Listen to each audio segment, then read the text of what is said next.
So far we've collected the sap, we've evaporated most of the water off outside. Now we're going to bring it inside and make it into finished maple syrup. Stick around.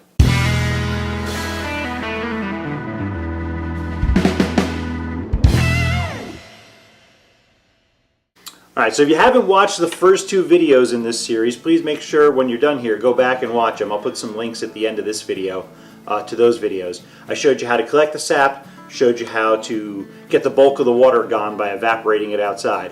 But now we've got it down to a small enough quantity that it fits inside a pot. We're going to bring it inside on the stove, and we are going to use our stovetop to do the finishing because it's a lot easier to control and you can get it to that perfect temperature.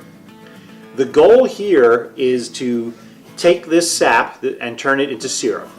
It becomes syrup when it's about 7 degrees above the boiling point of water. Water at my elevation boils at 212 degrees, so I'm going to be bringing this up to 219, possibly 220 degrees if I want a little bit thicker syrup.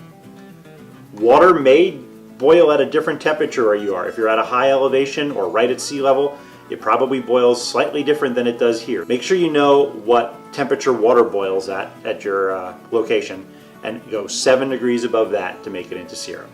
So I have it on the stove here. You can see it's got those really nice big bubbles. I've got my trusty candy thermometer in there, and I also have my Thermapen. I'm going to be double checking it. Once it gets up to 220, what I'm going to do is I am just going to cut the heat, let it sit there and start cooling down. I want to filter this syrup. But I don't want to filter it at 220 degrees because there are some minerals that will be in solution at 220 degrees and they'll slip right through the filter.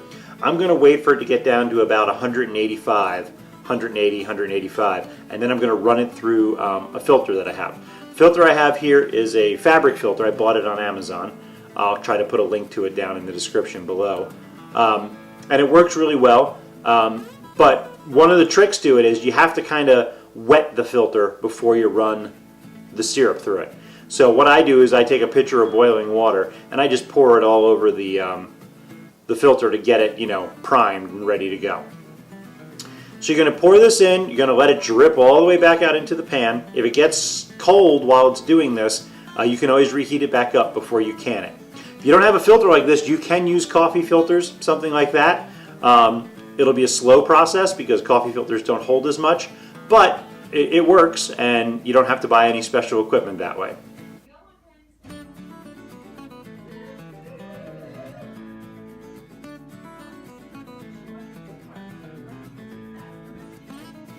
So once this is all filtered, it's all looking good. I've got it in the pot here. I want to make sure it's at least still at 180, 185 degrees. I'm going to can it. Now there's a lot of different ways to can things. I'm going to show you the method that's worked for me. If you have a method that you prefer, if you prefer doing a water bath with your canning or something like that, then by all means do it your way. The way I've done it, it's worked, never failed. I've never had a single jar get moldy. I've never had a single jar the seal break on it, nothing.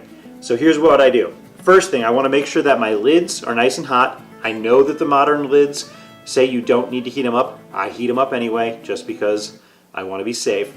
And then I also get my my jars really hot because if you take a cold jar and put hot syrup into it, there's a chance it's going to crack, so you don't want that to happen. So I'm going to take my 185 degree sap and I'm going to fill these jars. I use little jelly jars. I find this is the perfect portion for me to keep in the fridge at one time. I'm going to fill these jelly jars until there's about a 1/4 inch of headspace at the top of the jar. Maybe a little more. You can eyeball it if you want, but around a 1/4 inch should be good.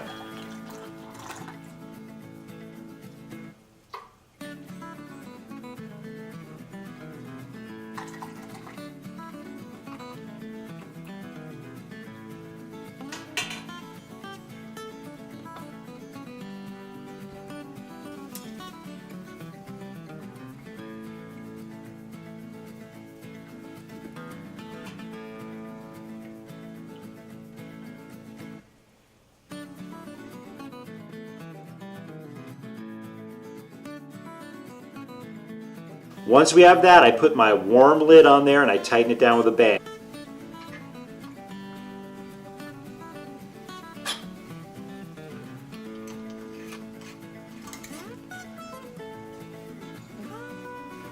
Leave the jars on a towel, don't touch them, don't move them, don't disturb them. Wait until you hear that wonderful popping noise. That will be the lid kind of sucking down on itself. When that happens, you know it's sealed. And now here's the trick to my method that you need to make sure you do. Take the jar and flip it over real quick and then flip it back onto its base. That way syrup coats the whole lid and it kind of works as like a sealing agent. It's worked perfectly for me for about 5 years now without any failures, so I'm not going to question it. It's what I do. I let these jars cool completely. Overnight they're going to be sitting here at least. Then I just go store them in the basement until I'm ready to use them.